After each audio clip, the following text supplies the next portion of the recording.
So, okay, as we're getting ready to fill in this unit circle, yep, we can still see. When we go to do our degree measures, we talked a bit about how 30, 45, and 60 are coming from our special right triangles. And we get 90 from 1 and 180 and 0 from knowing our axes values. To get the rest of them in degrees, here's what I tend to do. I look at my first one, I go, okay, 30 degrees. To get into the next quadrant, it's going to be 90 degrees added to that. It's going to get me to the same place. So I just keep taking each of my angles and adding 90 to them to get the other angles as I work. And then I do that from quadrants 1 to 2. I do it again from quadrants 2 to 3.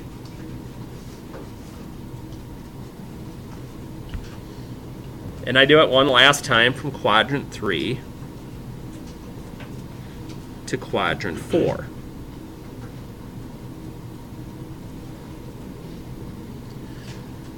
And of course, then I can put in my other ones that are at the axes. That should be the part that I would hope goes the fastest for you. Because once I get those first group, I can just start rolling them off and working my way around. The part that seems to get people, besides the exact measures, of course, is getting them into radians and doing it quickly. So, when I go to do the radians part, this is where I start finding myself another pattern. 30 degrees, I'm like, okay, 30 degrees. If I did pi over 180 for every single one of these, that's going to take me too long. But if I get these first couple going, it'll be a little bit easier. So I'm like, okay, so pi is 180. 180 divided by what is 30? Oh, it's pi over 6. We're going to keep that guy in mind because here's what I want you to do. Besides your 45 degree measures, so besides these 4, all the rest of these that work their way around are just going to be adding another pi over 6. In other words, this is 1 pi over 6. 60 is double the size, right? So that's 2 pi over 6, but don't write 2 pi over 6. What's 2/6 reduced? Pi over 3, or 1/3. Okay, so pi over 3. And that pattern's going to continue all the way around the circle. So 1 pi over 6, 2 pi over 6. That's another 30 added on. So 3 pi over 6, or pi over 2. 4 pi over 6, 2 pi over 3, don't skip this one, 5 pi over 6, 6 pi over 6, or just pi, we know pi is 180, so we're feeling good, we're doing good, 7 pi over 6, skip the 45 degree one, 8 pi over 6, 4 pi over 3, 9 pi over 6, 3 pi over 2, 10 pi over 6, 5 pi over 3, skip the 45, 11 pi over 6, and I finish with 12 pi over 6, or 2 pi. So once you get that first 30 degree here, just keep adding one. And if you need to write 2 pi over 6, 3 pi over 6, and then reduce, that's okay. But that's how I normally would do those. The 45s, 180 divided by 45 is 4. So my pi over 45s are going to be based pi over 4. Now, this one gets a little more interesting because I can still use my axes to get my other ones. So here's how this one works. Every 45 degrees goes up pi over 4. 1 pi over 4, 2 pi over 4, but I already got that one, pi over 2. 3 pi over 4. Next one would be at 180. 4 pi over 4, which is pi. 5 pi over 4. 6 pi over 4 reduces to 3 pi over 2. 7 pi over 4, and all my radian measures are done. Everything's just playing with a pattern. And that's even going to continue when we get to the measurements around the outside. Now, when we get to those, I'm going to do my axes first, just so we can kind of get a feel for some things here. When we were doing our axes originally when we did this, we used zeros and r's. Well, now since it's a single unit circle, you're going to use zeros and ones. So for instance, to get from the center out to here would be 1, and I don't go up or down any, so 1, 0 would be my point, whether it was at 0 or whether it was at 360. If I go up to my 90-degree angle, now I haven't gone left or right at all, so that's 0, but I went up, so my unit would be at 1. When I go to 180, I go left 1, making it negative, but I don't go up or down at all. And when I come down to the bottom, I don't go left or right, but I go downward. So I can get my axes done pretty quick too. So here's the part where I'm finally going to get into my colors then. I'm going to go around. I made this first one, whatever color you want to start with, and I'm going to think strictly about reference angles. My reference angle, of course, on a 30-degree angle is 30 degrees.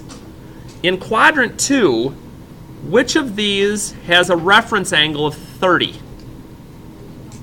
150, because it's only 30 away. Because again, reference angles are how far away am I from the x-axis. So 150 is also only 30 degrees away, or has a reference angle of 30. We're going to work quadrant to quadrant doing that. Right, okay. What's my purple going to be in quadrant 3? 210, because 30 would get me back to the x-axis.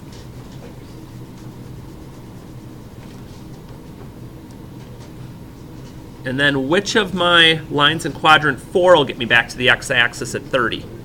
330.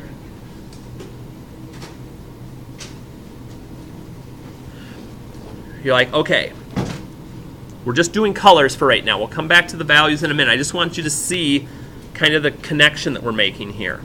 The 45s are the easy ones because you don't have a lot of options. So we're going to go through here for now.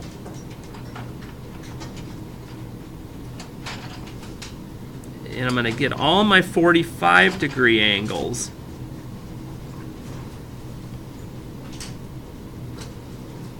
Those references are easy because they all end in 5s, so I don't have to do quite as much thinking on those. And then the ones that are left over at this point all have a reference angle of 60. No matter where they are, they're always 60 degrees from getting you back to the x-axis. So you're like, okay, I mean, that's cool. You got a pattern and all. What good is that going to do me when I'm working my way around the unit circle trying to figure out what these angle measures actually are going to be, what these exact measures are at each of these values? Well, we talked before about, when we had the special right triangles, this pattern that seems to develop with my cosine and sine values. So I have to remember a few things here. One, let's see, where do I want to put this? I'm going to move this down a minute, so if some of you are coming back, we'll get you back in a second. Remember, whenever you're doing your coordinate points, they're always listed off cosine and then sine, just like they are in the alphabet. We also want to keep track of where our positive and negative quadrants are, and that's why we've got these markings around in each of the quadrants. I don't care necessarily if you don't put the negative ones, but you definitely want to put the positive ones in each of these. So what we're going to do is scooch this back up a little. Okay. In the first quadrant, everything's positive. Sine, cosine, tangent. Those other ones don't matter because sine and cosine are the only ones we're looking at in the unit circle, but everything is. In the second quadrant, sine is positive, and if I wanted to be very specific, so is its inverse, cosecant. Everything else is negative. So we kind of keep with our all students take calculus here theme. So then, of course, it's not going to fit for me to fit all of them in here. Tangent and cotangent are my positive trig functions in quadrant 3. In quadrant 4, of course, is going to be cosine and its inverse secant. So you're like, okay. So here's how I get down to the nitty-gritty of how this little pattern thing is going to work. Everything bases in that first quadrant again, just like it did when we were doing the radian measures. So you won't have to jot this down because we're going to put them in a second. But there's a pattern for my special triangles for these three. And if I know these three, which values go with which on each, I can do this whole circle lickety-split. Here's how it works. So for instance, with pi over 6, my cosine is the square root of 3 over 2, and my sine is 1/2. And I'm even going to show you a pattern on how to get these memorized too. 45, pi over 4, the easiest one, because they're both square root of 2 over 2. And we showed these before when we did our special right triangles and drew those. I think we're going to see them a little later today again. And then finally we've got 1/2 and square root of 3 over 2. They're all positive because they're all in the first quadrant. But notice the pattern, so if you get confused sometime, you can remember it between sine and cosine. Cosine starts with the greatest value. The square root of 3 over 2 is the largest value of any of these. And it ends with the smallest. So it goes large to small. On the other hand, sine does the exact opposite. It goes from the largest value to the smallest. So there's patterns to all of these things. The big thing is remembering either pi over 6 or pi over 3. Because now, here's the quick part. We'll deal with the signs in a second.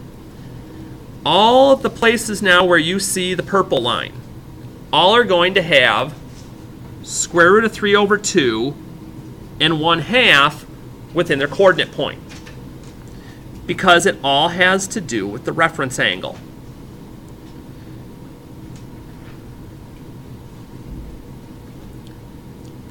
Once I get those in, then I can go back and say, okay, my quadrant 2 one, the sine value, the second one, is the positive one.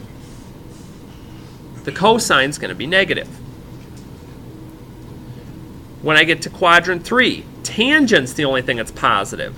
So both of these guys are negative. And when I get to quadrant 4, cosine is positive, the first one, but sine isn't. And that's what I'm going to do for all the rest of these. All my green lines are all square root of 2 over 2s, all the way through. And the only thing I have to do is take a moment of time, once I get those drawn in, to think about what signs they're going to be. I'm like, okay, well, I just look here. The first one's negative. So in all of these, the first one will be negative. In quadrant 3, they were both negative before. They're both going to be negative now. Over here, sine was negative. Cosine was, cosine, come on, Harty. Sine is negative, that's positive. So I make that negative. So there's even patterns within the signs in each of these. And then all I got left are my red lines, which are all 1/2 and square root of 3 over 2.